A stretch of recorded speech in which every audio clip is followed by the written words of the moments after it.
네, 반갑습니다. 경자입니다. 어제 한국 증시에서 큰 부담으로 작용하고 있던 불확실성 하나가 제거가 되었죠. 그런 기대감이 이번 주 증시에 선반영되기도 했지만 그래도 조금 더 기대감을 이어가면서 한국도 산타 할아버지를 한번 기다려볼 수 있는 환경은 조성이 되었다고 생각을 하는데요. 자, 그러면 이런 내용들은 차차 말씀을 드리도록 하고 이번 주 12월 2주차 주식 투자일기 시작을 하도록 하겠습니다. 자, 먼저 이번 주 한국 증시 관련해서 중요한 이슈가 몇 가지가 있었는데 일단 금투세가 폐지가 되었거든요.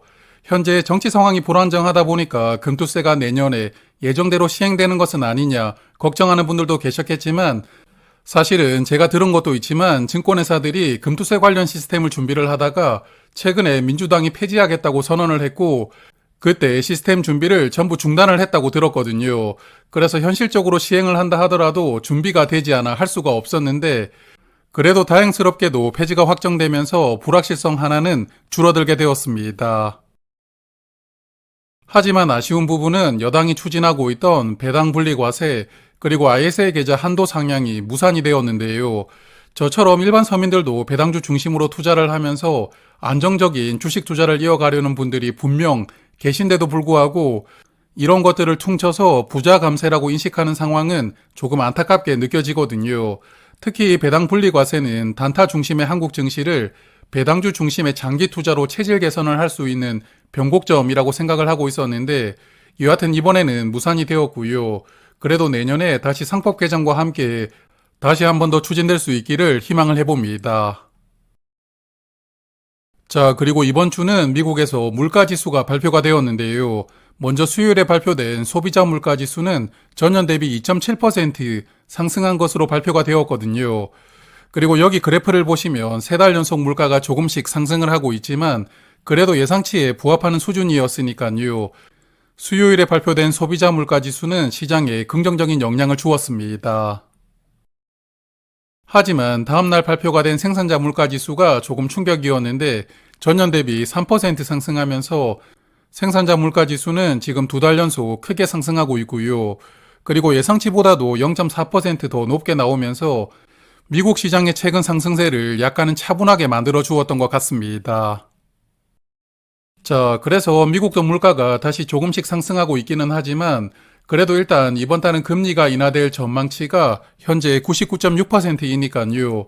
물가가 조금 부담스럽긴 하지만 이번 달까지는 금리를 한 번 더 내리면서 올해 미국은 4.5% 금리로 마무리될 것 같고요. 그리고 이번 달에 점도표가 함께 나올 텐데 과연 내년에 금리를 어디까지 내릴 수 있느냐가 관건이거든요. 그래서 올해 연말까지 증시는 점도표에 따라서 영향을 조금 크게 받을 가능성도 높을 것이라고 저는 생각합니다. 그리고 이번 주에 유럽도 금리 결정이 있었는데 유럽은 이번 달에도 금리를 내렸더라고요. 그래서 유럽은 올해 총 4번 금리를 내리면서 이제 3.15%까지 금리가 내려왔는데 유럽 상황이 지금 만만치가 않거든요. 그래서 아마 내년에도 유럽은 독자적으로 금리를 결정할 가능성이 높을 것이라고 생각을 하고 있고 여하튼 미국을 제외한 나머지 지역들은 경기 불황에 전부 들어가 있으니까요. 대부분 어려운 시간을 보내고 있는 것 같습니다. 자, 그래서 이번 주 나스닥 지수는 0.3% 상승하면서 저번 주에 이어서 이번 주도 상승 추세를 이어갔는데요. 특히 금요일에는 브로드컴이 크게 상승을 했고 테슬라나 구글 등 특정 종목들이 상승세를 이끌어가고 있는 것 같습니다. 하지만 반면에 다우존스나 S&P 500 지수는 하락 마감하였는데 특히 다우존스 지수는 2주 연속 하락했거든요. 그래서 트럼프가 당선된 이후에 상승분을 약간 되돌리는 조정을 받고 있는 것 같습니다. 그리고 미국 계좌를 보면 나스닥 지수에 연동이 되는 JPQ는 저번 주와 주가가 비슷했지만 JPI와 디보는 조금 하락했더라고요. 그렇지만 여전히 세 종목 모두 플러스를 보여주고 있는데 일단 내년부터는 다시 적립식으로 모아갈 생각이거든요. 현재 생각으로는 매달 JPQ와 디보를 각각 두세 주씩 매수를 하면서 적금처럼 모아보려고 생각을 하고 있습니다. 자, 그러면 이제 한국을 볼 텐데요. 이번 주 한국 증시가 크게 상승을 했는데 월요일에는 탄핵 부결된 여파로 2400까지 깨고 내려갔지만 화요일부터 점차 회복을 하면서 4일 연속 상승으로 마감했고요. 그래서 지수는 다시 2500 근처까지 올라왔는데 계엄 관련된 영향으로 하락했던 부분들은 거의 다 회복을 한 것 같습니다. 그리고 한 주간 매매 동향을 보니까 저번 주에 이어서 이번 주도 개인 투자자들이 많이 매도를 했더라고요. 약 1조 7천억 원을 순매도했고, 그리고 외국인은 매도세가 약간 줄어들긴 했지만 이번 주도 3천억 원을 순매도하면서 여전히 매도를 하고 있습니다. 그리고 이 물량들을 국내 기관에서 받아주고 있는데 연기금이 약 1조 원을 순매수하면서 앞장을 섰고, 기타 법인이 약 5천억 원, 그리고 금융투자가 약 3,500억 원 등 국내 기관 투자자 모든 집단이 순매수하는 포지션을 보여준 한 주입니다. 그리고 매매 동향을 한 달로 넓혀보아도 한 달 동안 연기금이 3조 1천억 원을 순매수하면서 가장 크게 매수를 하고 있는 것은 맞지만 금융투자도 2조 3천억 원, 그리고 기타 법인도 1조 7천억 원을 순매수하면서 연기금만 매수를 하고 있는 것은 아니거든요. 그래서 제가 최근에 국내 기관들이 2400선을 바닥으로 보면서 매수에 들어오고 있다고 말씀을 드렸는데, 여하튼 이제 탄핵 관련된 불확실성이 제거가 되었으니까요. 한국 증시도 2500선을 지지하면서 당분간은 안정적으로 증시가 흘러갈 수 있지 않을까 기대를 해봅니다. 자, 그러면 ISA 계좌 볼 텐데요. 이번 주 월요일에 탄핵 부결 영향으로 대부분의 종목들이 주가가 크게 하락을 했고 제가 보유한 종목들도 마찬가지였거든요. 하지만 ISA 계좌에 현금이 없다는 게 문제였습니다. 그래서 고민을 하다가 결국 코덱스 미국 나스닥 100, 200주를 매도했고요. 가급적이면 미국 ETF들은 수량을 건드리지 않고 올 연말까지 유지하려고 했지만 상황이 너무 급하다 보니까 결국 200주를 매도하면서 현금을 만들었고요. 매도한 돈으로 타이거 은행 그리고 맥쿼리 인프라를 추가 매수했습니다. 그리고 주 후반부에 증시가 안정이 되면서 제가 보유하고 있는 기아도 주가가 평단가 이상으로 올라오더라고요.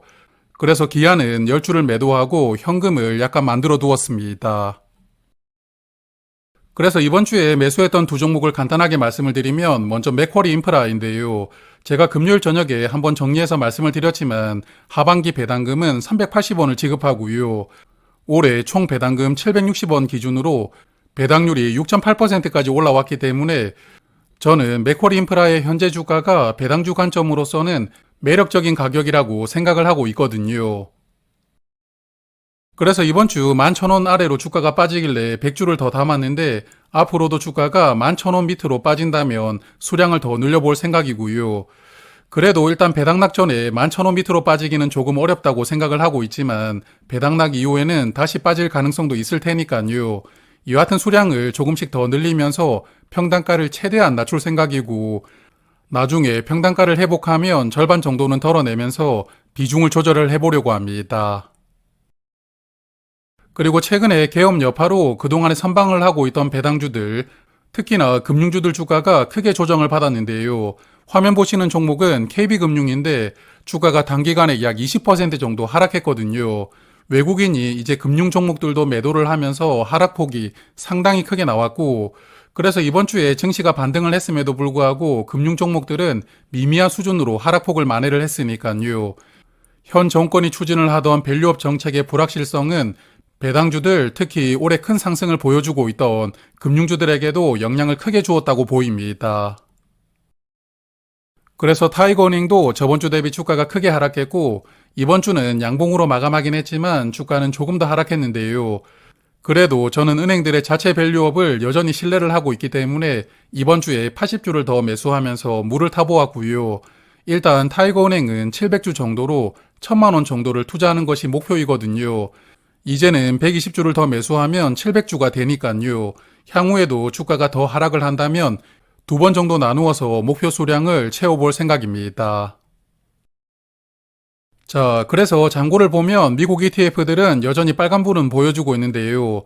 저는 ISA 계좌가 올해 4년차이기 때문에 이제 내년에 마지막으로 2천만 원을 입금할 수 있게 되거든요.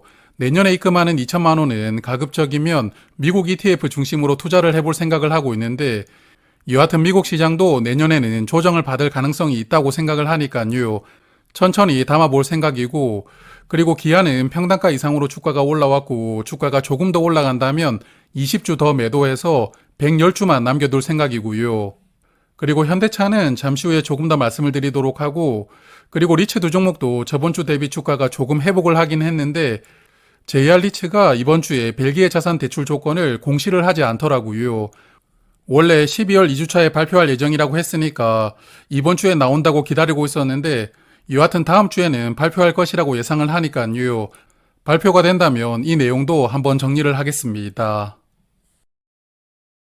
자, 그리고 현대차를 잠깐 말씀드리면 자사주는 매일매일 매입을 하고 있는데요. 다만 신청한 수량을 전부 매수하고 있지는 않기 때문에 아마도 그날 주가 상황을 보면서 조금 탄력적으로 매입을 한다고 생각이 되고, 여하튼 현대차 보통주는 하루에 4, 5만 주, 그리고 이 우선주는 평균 5천 주 정도를 매일매일 매수를 하고 있는 상황입니다. 그리고 저의 포트폴리오 전체적으로도 현대차 비중이 꽤 높아졌거든요. ISA 계좌도 그렇고 일반 계좌에서도 높아졌기 때문에 주가가 평단가 이상으로 올라온다면 비중을 조금 조절할 생각인데요. ISA 계좌의 경우에는 현재 130주를 보유하고 있는데 평단가 이상으로 주가가 올라온다면 10주 정도는 덜어낼 생각입니다. 그리고 현대차는 작년과 마찬가지로 올해도 배당 기준일이 12월 말이 아니거든요. 회사가 정하는 내년 초가 될 텐데 현대차뿐만 아니라 기아차도 마찬가지고, 그리고 은행들도 배당 기준일이 내년으로 넘어가게 되니까요. 구독자 여러분들도 투자하시는 종목의 배당 기준일이 언제인지는 꼭 확인을 해두시는 것도 필요하지 않을까 생각합니다. 자, 그러면 마지막으로 일반 계좌를 보면요. 이번 주 일반 계좌에서는 기아를 20주 매도를 했는데 여기서 보유한 기아는 주가가 1,000원 올라갈 때마다 10주 단위로 매도 주문을 쫙 걸어두면서 조금씩 수량을 줄여나가고 있거든요. 이번 주에 97,000원 그리고 98,000원에서 10주씩 매도를 했는데 다음 주에도 99,000원부터 이렇게 매도를 해볼 생각이고요. 그리고 현대차도 평단가 이상으로 주가가 올라온다면 수량을 조금 덜어낼 생각이고, 그리고 에이스 미국 빅테크 7은 이번 주에 주가가 조금 더 상승을 하긴 했지만 그래도 현재 보유하고 있는 수량은 그냥 유지해 나갈 생각입니다. 자, 그러면 다음 주는 이번 주보다 조금 더 나아지길 기대해 보면서 오늘은 여기에서 인사를 드리도록 하고요. 저는 다음 주 주말에 다시 찾아뵙겠습니다. 고맙습니다.